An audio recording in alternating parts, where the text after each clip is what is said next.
Hello everyone. So there is a misconception among few of the tax payers कि अगर उनके पास form 16 है तो उन्हें इनकम टैक्स का रिटर्न लगाने की ज़रूरत नहीं है।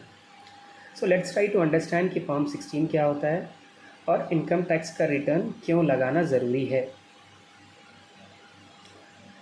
सो फॉर्म 16 क्या होता है? फॉर्म 16 अगर सिंपल वर्ड्स में बोलूँ तो फॉर्म 16 एक टीडीएस सर्टिफिकेट है दैट कंटेन्स डिटेल्स कि आपने एक ऑर्गेनाइजेशन से एक फाइनेंशियल ईयर में कितना सैलरी अर्न किया और उस सैलरी पे कितना टीडीएस आपके एम्प्लॉय ने आपके बिहाफ में डिडक्ट करके इनकम टैक्स डिपार्टमेंट में जमा किया है।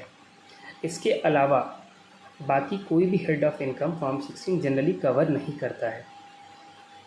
अब आपके पैसे आपके सेविंग्स अकाउंट में हैं, आप उस पैसों से इंटरेस्ट इनकम भी अर्न कर रहे हैं जिसे हम बोलते हैं इंटरेस्ट ऑन सेविंग्स अकाउंट। अगर आपने एक फाइनेंशियल ईयर में एफडी कर रखा है तो आप उस एफडी पे इंटरेस्ट अर्न कर रहे हैं। अगर आपने और भी कहीं सेविंग्स कर रखा है या पोस्ट ऑफिस में कर रखा है या और भी किसी फॉर्म में तो आप उसमें भी एक इंटरेस्ट इनकम अर्न कर रहे हैं। अगर आप शेयर्स खरीद के रखे हो तो आप उस शेयर से डिविडेंड अर्न कर रहे हो। अगर आप शेयर्स सेल कर रहे हो तो आप कैपिटल गेन कर रहे हो। सिमिलरली म्यूचुअल फंड्स में भी अगर आप म्यूचुअल फंड सेल परचेज कर रहे हो तो आप कैपिटल गेन ड्राइव कर रहे हो। अगर आपके पास कोई प्रॉपर्टी है आप उसे रेंट पे लगा रखे हो तो आप रेंटल इनकम अर्न कर रहे हो।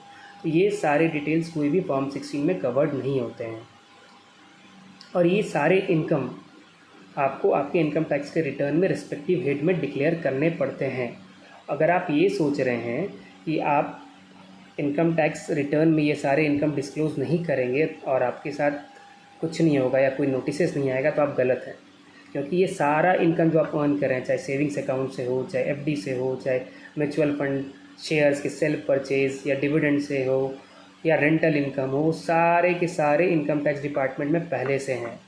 आपको अगर चेक करना है तो आप अपने इनकम टैक्स के पोर्टल पर लॉगिन करके एआईएस वाले टैब पे जाइएगा, आपको वहाँ सारा डिटेल्स दिख जाएगा। और आप अगर ये सब रिपोर्ट नहीं कर रहे तो यानी आप अंडर रिपोर्टिंग ऑफ इनकम कर रहे हैं, इसकी वजह से आप अपना टैक्स कम पे कर रहे हैं।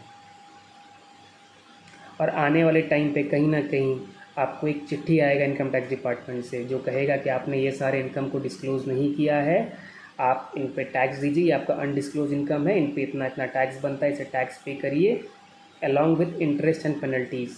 सो इट्स बेटर कि आप अपना इनकम टैक्स का रिटर्न पे फाइल करें और जो भी टैक्स अमाउंट बन रहा है उसे पे करें without claiming any wrong deductions, और सही फाइल करें, क्योंकि under reporting of income in your income tax return may cause you a lot of penalties and interest.